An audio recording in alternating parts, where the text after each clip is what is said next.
তাড়াতাড়ি আয় বাবা।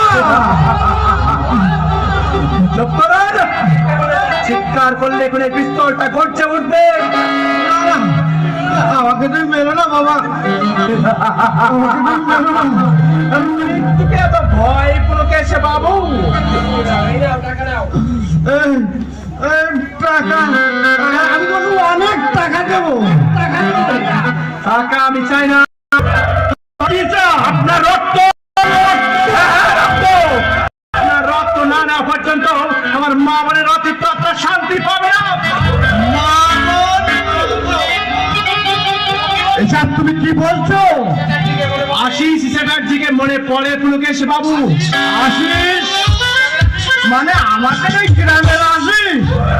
কবেই মরে গেছে। না, সে মরেনি। আমি সেই আশিস, আপনার শয়তানি সেদিনের বিয়ে পাশ দিলেন বয় আর দেশের বুকে চিরাগ সৃষ্টিকারী কুণ্ডর হত্যাকর।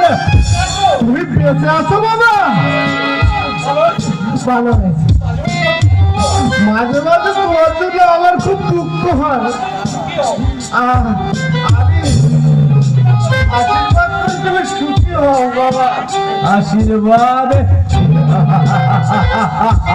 অথচ আপনি আমাকে মারতে চেয়েছিলেন, পুলিশকে ঘুষ দিয়ে মিথ্যেকে সত্য করে আপনি আমাকে জেলে পাঠিয়েছিলেন। মিথ্যের মধ্যে আমার গায়ে চাপিয়ে দিয়ে সকলের কাছে প্রমাণ করে দিয়েছিলেন আশিস চ্যাটার্জি খুনে।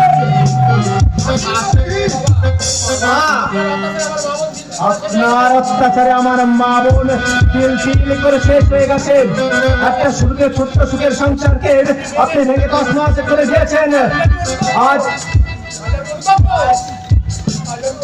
আমি অনুতপ্ত, অনুতপ্ত।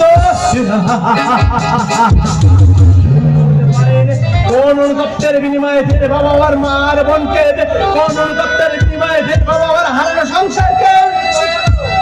আমাকে আমাকে তুমি দয়া করো বাবা। যার কুসুম কোমল হৃদয়ের আপনি আঘাতে আঘাতে পাথর করে দিয়েছেন, তার প্রাণে দয়া নেই, তার প্রাণে মায়া নেই। এই কুত্তার বাচ্চা, আমি তোকে বাঁচতে দেব না। আমি নিজের হাতে তোকে শেষ করব। আমি নিজের হাতে তোকে শেষ না করা পর্যন্ত আমার মা বোনের আত্মা শান্তি পাবে না। তাই এই মুহূর্তে